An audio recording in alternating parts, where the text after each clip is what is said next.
Oh, we're here with a new Forza Motorsport game, the 7th in the series. We're just doing some testing on the Xbox One version with my Logitech G920 wheel. At the moment I'm just obviously checking wheel settings, trying to get stuff dialed in. Figured I'd make a video about it to help anyone else who also has a G920.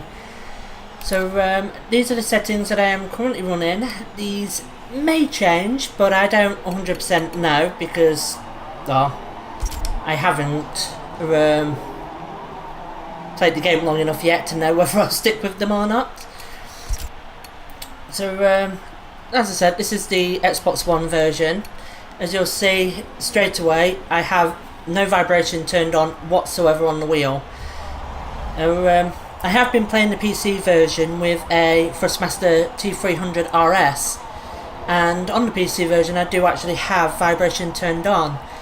I find it to be quite beneficial to the feedback in the game on the PC, at least with the T300 wheel that I'm using. But on this console version I find that it actually gets in the way, at least with the G920 wheel. It just seems to make the overall feedback itself a bit sluggish, so I turned it off in the full game. Obviously I have my steering axis and acceleration and deceleration axes set. I do actually need to decrease that because I'm having a few problems engaging the clutch at the moment, but that's small meat in the game, that one. Again, obviously I know I've got it turned off in the basic controls, but I have set the vibration to 0% in the vibration scale just in case. Now this is another thing that differs on the PC version, is that I actually have this at 100% on the PC version with my T300. The reason being is that I have the Thrustmaster driver set to 65% master gain, so it just made sense to leave that setting alone. I am running 900 degrees. I have 50% steering linearity. That is bang in the middle, one-to-one mapping as far as I can tell. Obviously if you reduce that, you're gonna have less accuracy near full lock, and higher it provides more accuracy, as it states in there. So, but I find for one-to-one movement it's best just to leave that one where it is. I have force feedback understeer set to 5. That's the lowest it will go. According to a 1010 dev, that force feedback understeer is to do with the pneumatical and mechanical trails of the tyres, and the more you have on that, the more those two are merged, and then the higher you go, the more you're running on one or the other. Having it down on the lowest setting means that you're using more mechanical trail, if I've got the information right on that. All I know is that having it that low, it feels loads better than having anything else on there. I also have force feedback minimum force set to 80%, and I also have this set on the PC version, both of these with the T300, and I found that they're also best to have that setting on the G920 as well. I also have wheel damper scale and center spring scale set to 0%.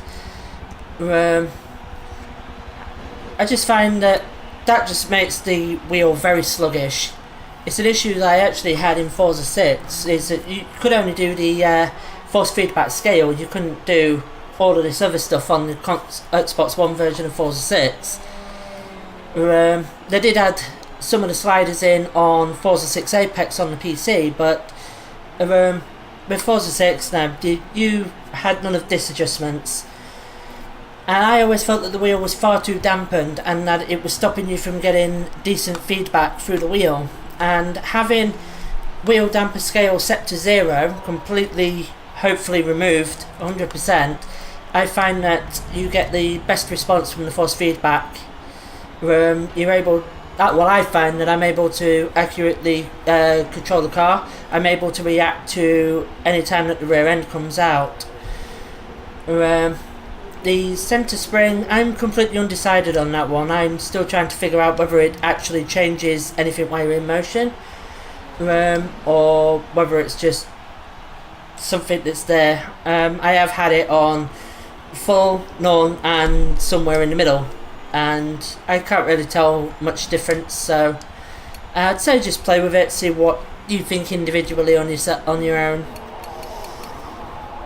But yeah, those are my wheel settings, and I am actually going to take out this BMW M2 on the Nordschleife. I do actually have this set to rain, so this could get quite interesting.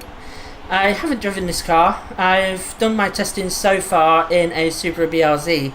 I did 15 laps around Mugello on the PC with the T300 RS, and dialing the settings on the console version with my G920. I did exactly the same thing, same car, same track, same amount of laps, and I just figured it'd be fun to see what this is like going around the Nordschleife. I have actually set that to the full circuit, and I am going to change that to just the Nordschleife. So there we go. Let's accept the changes and reload.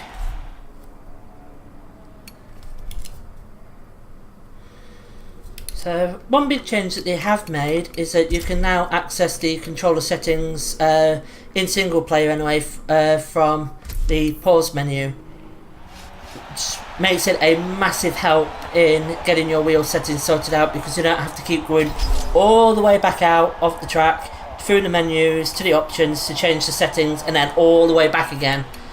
So it's made it a lot simpler to get through this. So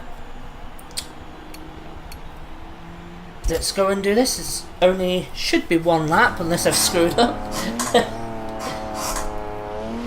Which is highly possible, knowing me.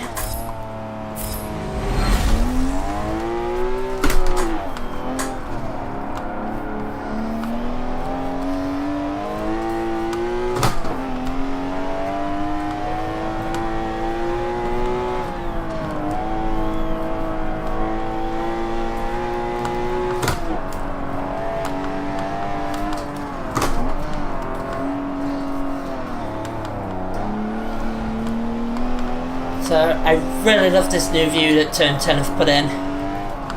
It is so much better for driving on a wheel. It also means I can have the telemetry up, because I can see the dashboard for the rev counter for where to shift.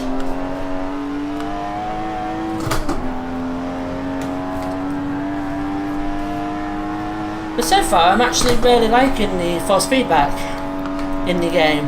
I mean, don't get me wrong, it is far from perfect. There are still a few issues with it that need to be resolved. The vibration getting in the way of the actual feedback, at least on the G920 on the Xbox, is an issue. I would actually like to have some haptic feedback there for things like the curbs and what have you. But instead I've had to turn those off. The track, you also lose a bit of the tyre scrub feel with having the vibration turned off. Is that I noticed it on the T300, is that you could feel when the front tyres were letting go with the vibration turned on. At least that's what I felt in a way.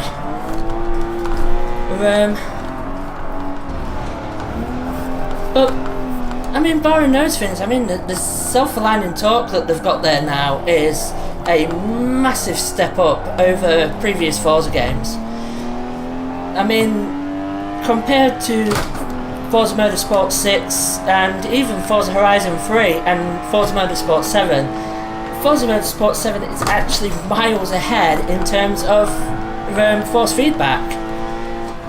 At least you can actually control the car now.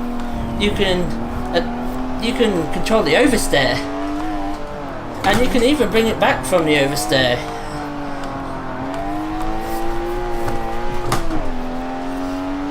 It seems to work quite well with 900 degrees as well, which is also a bonus.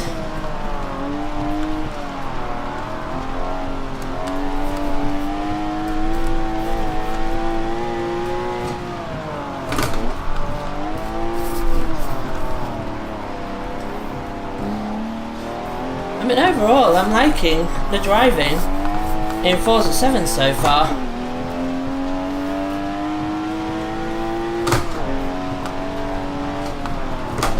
I do feel that the force feedback is getting overdriven on the console version. I mean, according to the Turn 10 dev, the force feedback scale should be left at maximum. That's all fine and well if you're using a Fanatec wheel on the console, because you can change the force feedback gain on the wheel itself, which means you can leave the in-game force feedback at 100% and just change the other options that I showed everyone. But when it comes to the Thrustmaster wheels on the Xbox console, the TX wheel and the TMX and the new one that's coming out, the TX RS, is it? The one with the Sparko rim, and the Logitech wheel, the G920, you don't have that option. You are stuck with what the game gives you in that sense. So you can't lower the on-wheel force feedback gain like you can on the Fanatec. So I think in the terms of the Logitech wheel and the Thrustmaster wheel, having the force feedback scaling on 100% is going to be overdriving the motors. It wouldn't actually surprise me if that's part of the reason why so many TX wheels went up in smoke when Forza 5 and the Xbox One first released, because I felt the same thing back then, and I had to run my old TX at 65% force feedback scaling.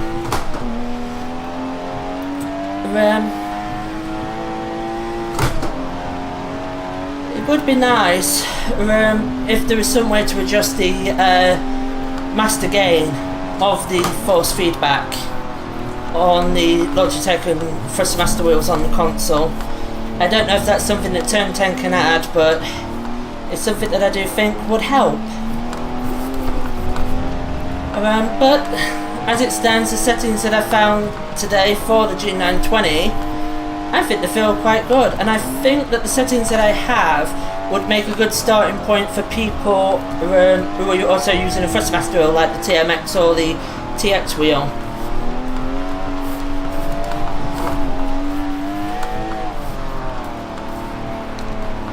Oh, that's understeer.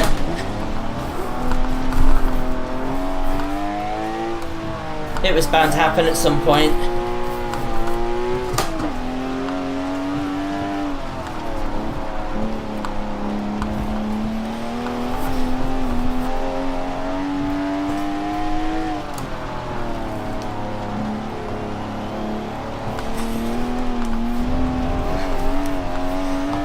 But yeah, overall with the wheel control, I am actually fairly satisfied. I mean, it's certainly no Assetto Corsa on the PC or iRacing or anything like that, but it's definitely the best force feedback that I've ever felt in a Forza game. And I've been using the wheel since Forza 4. For Forza anyway, on the Xbox.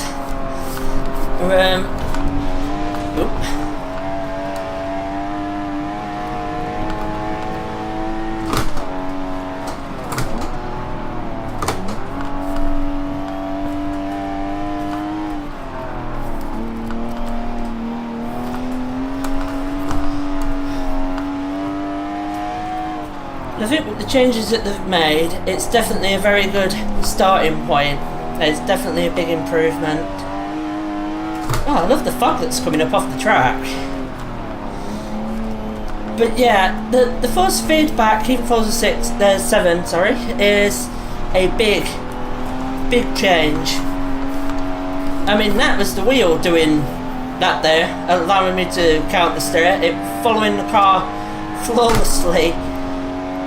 And that is such an unusual thing to feel in a Forza game. That I never felt it in Forza 6.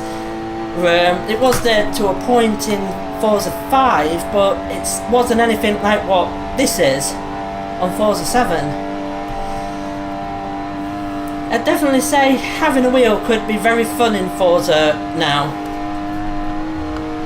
And I do hope that Turn 10 just implement a bit more.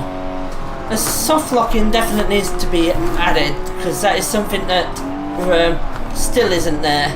So you still have to manually change the degrees of rotation depending on the car you're driving.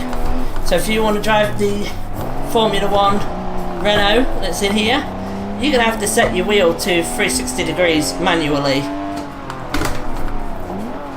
If you want to drive a GT car, you're going to have to set it to 560 or 720 or whatever you feel that you need for the particular car that you are driving. They really need to get soft lock added, so you could just set your wheel to 900 degrees and leave it. Just automatic soft locking. It would just make things, it'd just be the icing on the cake at the moment, to be honest. But yeah, I will just show my settings one last time.